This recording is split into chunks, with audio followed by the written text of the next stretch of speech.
David at Goliath. Noong unang panahon, ang ating Panginoong Diyos na kay ubod ng lakas ay nagsaliksik upang mapalitan ang haring kay sama. Siya ay bumuhay ng isang alagad. Samuel ang pangalan. Pinuntahan si Jesse na may anak na dakila, ang pinakabatang si David. Batang lalaki, may makinam na pisngi at malaasul na mata, tagapangalaga ng tupang pastulan, mga awit sa poong may kapal. Ang napili ng Diyos, bagay na tagapagmana ng kaharian, habang si Saul ang hari ng Israel. Ang Israelita at Palestino ay patuloy na naglalaban.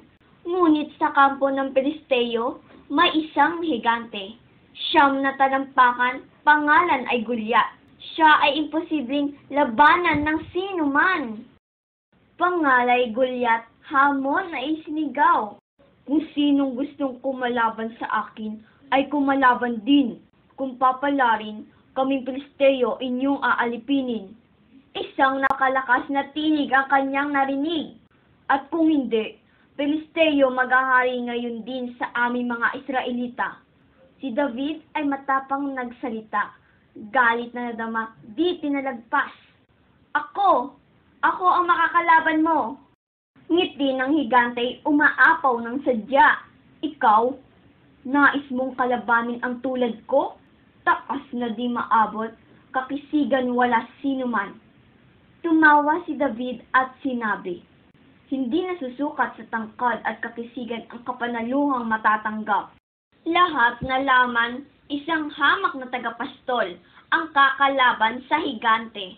Halos nanlumo ang dibdib ni Haring Saul. Pag-aalangan at kaba ay dama ng hari, sapagkat nasa kapanaluhang taglay ng binata ang kalayaang matatamo ng kaharian. Binata ay haharap sa higante, tila'y kakaba-kaba, kalaya ay nakasalalay sa kapanaluhang taglay niya. Pumili ng 5 batong makikinis, tirador lamang at isang masuyong panalangin sa Diyos ang tangan niya. Pagkabilis, tumumba ang higante at agad na nawalan ng buhay. Kumuha ng sundang pagpugot sa ulo ng higante. Lahat ay nagulat sa kaganapang kay bilis. Takbo ng mabilis sa takot, Israelita'y sasakop sa kanila.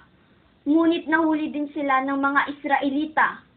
Pasasalamat ng hari ay umaapaw sa bata. Nakalaya na sa pagmamalupit ng Pilisteo. At sa wakas, tumahimik ang pamumuhay nila. Laking pasasalamat ni David sa poong may kapal dahil sa tagumpay na natamo nito.